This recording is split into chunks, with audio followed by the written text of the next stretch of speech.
Alors, depuis 3 ans, on a la tradition de demander à nos jeunes de venir dire ce qu'ils pensent, de manière peut-être aussi un peu disruptive.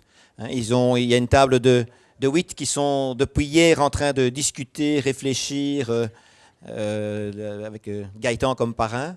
Alors, ce que je propose, c'est que vous vous montiez en scène, peut-être vous présenter aussi, hein, qu'on sache un petit peu ce que vous faites, parce que vous êtes engagé. Et merci de nous partager vos réflexions.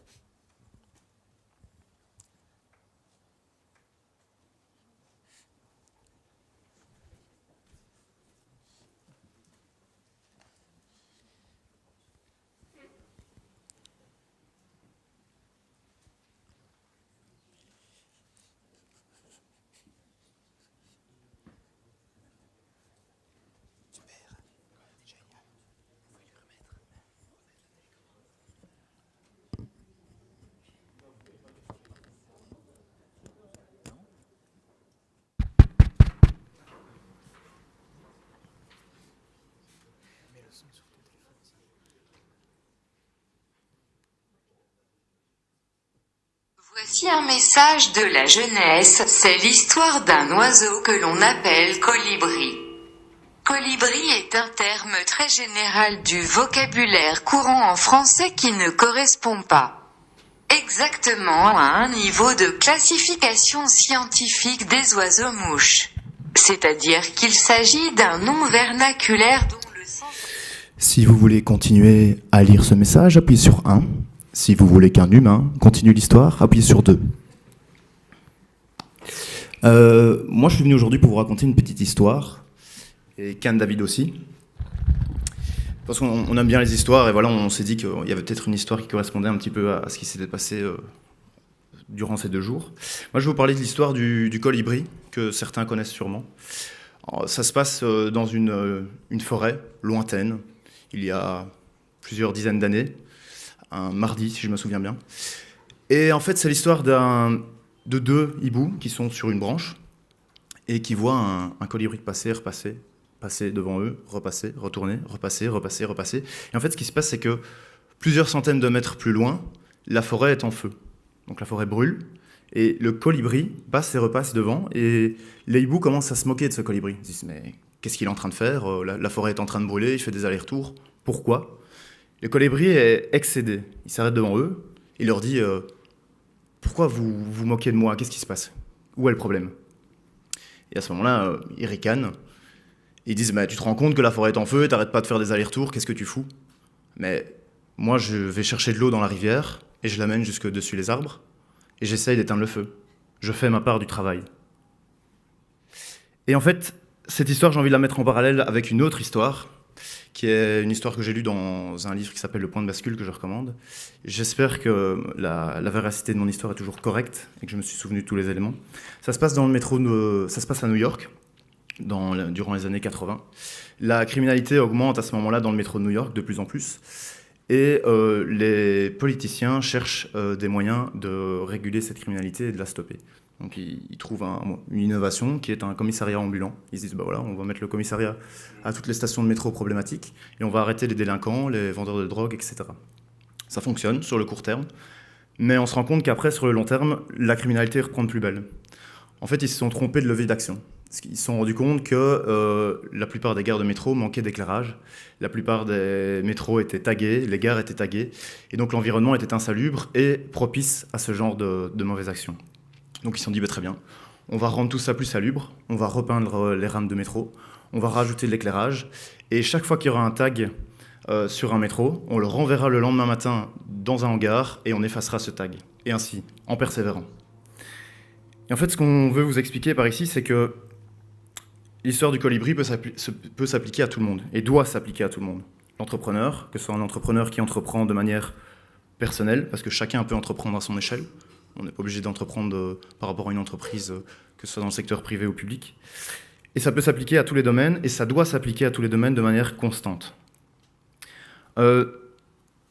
Donc, on s'est rendu compte aussi que les projets entrepreneuriaux ne sont pas toujours mis en place pour nous, mais en général pour les autres. Et là, on voudrait faire le parallèle avec le lien dont on a beaucoup parlé pendant ces 2 jours, Donc on ne peut pas exister seul, donc on a intérêt à appliquer des actions qui sont en lien avec les autres, des actions qui ne sont pas uniquement orientées vers nous. Et on est mu en général par un moteur de positivisme et d'espoir. C'est ça qui nous fait continuer nos actions. Comme le colibri, on veut éteindre la forêt parce qu'on a l'espoir qu'un jour elle s'éteigne. Alors, on est un groupe de jeunes qui est pas vraiment représentatif de la jeunesse en général, mais on s'est rendu compte que même à travers notre groupe, on avait beaucoup d'idées complètement différentes. Donc voilà, on a beaucoup de visions, même si on est de la même génération, même si on a les mêmes outils, je pense aux technologies. Et on s'est rendu compte que chacun, à notre niveau, on opérait une révolution. Et comme on en avait parlé tout à l'heure, la révolution s'opère à 3 niveaux en général. Il y a 3 étapes dans la révolution, je veux dire. D'abord, une idée ou une action peut être tournée au ridicule. Ensuite, elle est dangereuse. Et puis, elle est acceptée. On a vu le cas du colibri. Il a été moqué. On parlait hier du transhumanisme. On en a peur pour le moment parce qu'on le trouve peut-être dangereux. Mais au final, ce que j'avais dans la poche, c'est-à-dire mon smartphone, c'est une technologie qui a été acceptée. Ça ne veut pas dire pour autant qu'il ne doit pas y avoir de débat. Donc, ce n'est pas parce qu'on arrive avec une innovation, une technologie, que le débat ne doit pas exister. C'est essentiel qu'il y ait des visions différentes, et je repense aux propos d'hier, et qu'il y ait un effort et une résistance à ces innovations, pour créer le débat et créer une vision vers l'avenir. Alors ensuite, la révolution va s'opérer à 3 niveaux, donc dans 3 domaines. Il faut d'abord faire une révolution par rapport à soi-même, c'est ce dont on a entendu parler hier. Il faut pouvoir comprendre ses faiblesses, ses limites. Il faut pouvoir accepter ses propres idées pour ensuite les mettre en œuvre. Mais on ne peut pas opérer ça de manière totalement seule. Donc c'est pour ça qu'il est nécessaire de faire la révolution avec les autres. Donc s'ouvrir aux autres, créer un lien et ensemble entreprendre des projets. Et enfin, et je trouve que c'est une des choses essentielles, c'est qu'il faut faire la révolution avec la nature également.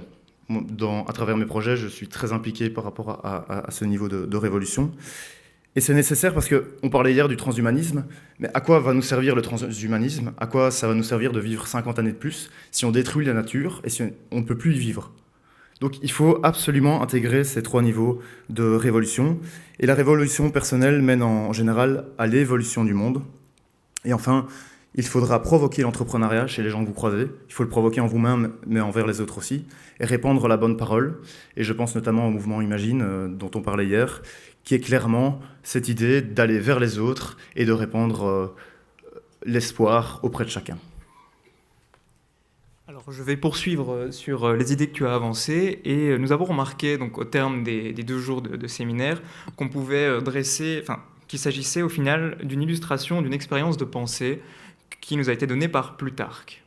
Alors, il s'agit donc du bateau de Thésée. Je ne sais pas si vous vous souvenez des accomplissements de Thésée. Donc, il est parti en mission pour tuer le Minotaure. Et lorsqu'il est retourné donc, à Athènes, les Athéniens décident de conserver le bateau de Thésée en honneur de la grandeur de la ville, etc. Alors, Plutarque se met à réfléchir là-dessus et il se rend compte que le bois, ça vieillit, donc il faut qu'on remplace les planches les unes après les autres, parce que sinon le bateau se détériore et finit par disparaître.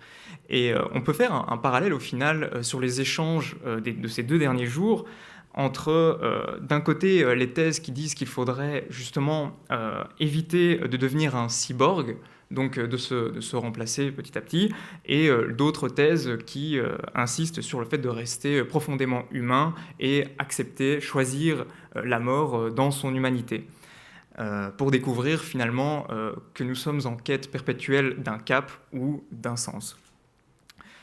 Notre mission en tant que jeunes entrepreneurs, c'est lorsque nous nous mettons à renouveler nos propres planches, c'est d'aller nous nourrir dans les discours justes qui nous poussent à être responsables, matures, en vue de trouver notre cap.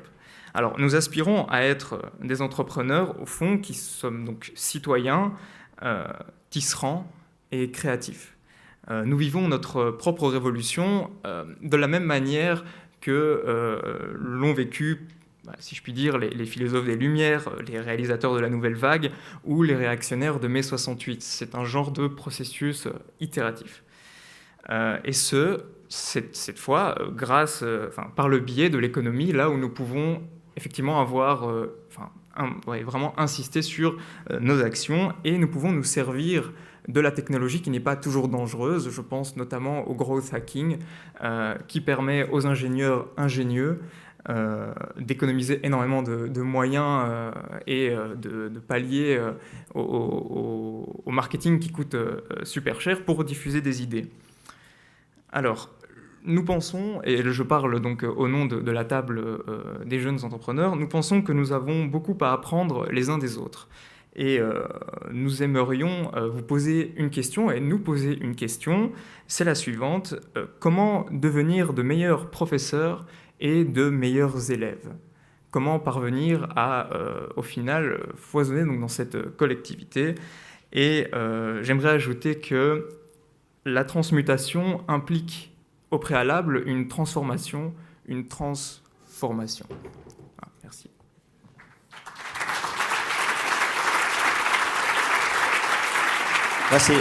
Merci beaucoup à vous deux. Juste peut-être une petite question avant de retrouver votre place. Qu'est-ce que vous faites? Alors moi je m'appelle Jean-David, bonjour à tous et merci d'être venus.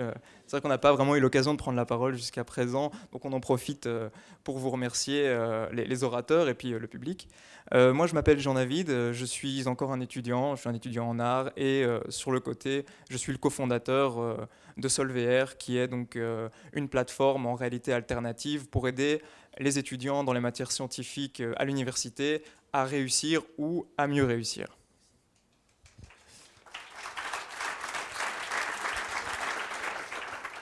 Moi, je m'appelle Géraud, je travaille sur deux activités assez différentes, mais qui sont complémentaires également. Donc voilà, il y a à peu près 2 ans, j'ai créé une plateforme de crowdfunding qui s'appelle Equifin et qui s'oriente vers des projets durables. Et alors, pour le moment, je travaille de manière continuelle sur Equivrac, qui sont 2 magasins actuellement de produits alimentaires vendus en vrac et dont le leitmotiv est de vendre du vrac, du bio et du local. Et nous voudrions devenir une chaîne de référence en Belgique et qui sait à terme peut-être le leader du vrac. Voilà. Voilà, merci à vous deux et merci à toute la table.